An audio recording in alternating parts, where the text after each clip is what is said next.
Hey, Five Falcons. This is George coming to you from the counseling office this morning to talk about being responsible here in the building. Specifically, we're going to talk about being a problem solver and how we can show responsibility at Fife Elementary by solving problems.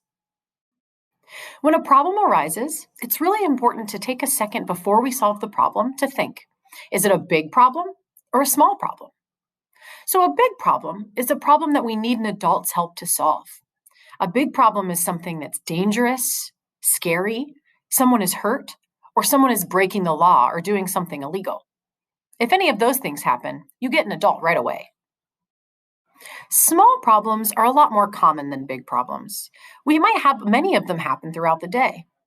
Someone might cut in front of you in line, or take the pencil that you wanted to use, or say a word or two that you don't really care for.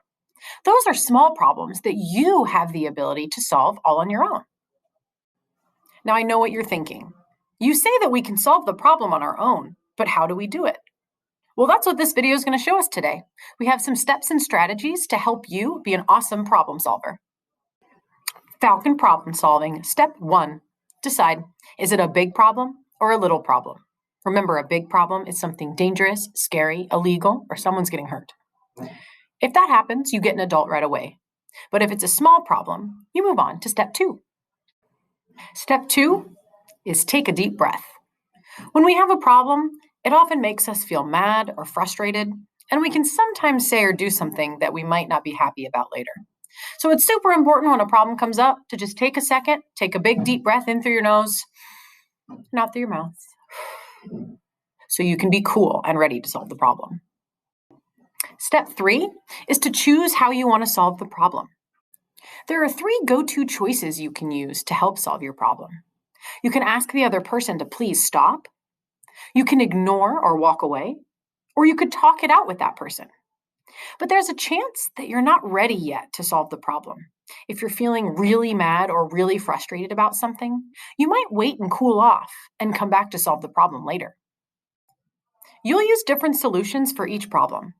For example, if someone's doing something like yelling loudly or making silly noises, you might choose to ignore or walk away. But if someone does something to hurt your feelings or isn't sharing or playing with you, you might choose talk it out and tell them how you feel or ask them to share and take turns. The more you practice, the better you'll get at solving your own problems. You might even find other strategies or solutions that work for you. But remember, when you have a problem that you need to solve, step 1 is think, is it a big problem or a small problem? If it's a big problem, we get an adult right away. But if it's a small problem, you move on to step 2, take a big deep breath, and step 3, find a solution. Make a choice that works for you. You could ask them to please stop, ignore or walk away, talk it out, or wait and cool down and come back to it later. Remember, here at Fife Elementary, we Falcons are responsible, inclusive, safe, and empathetic. And we should always remember to rise when we're solving problems as well. See you around.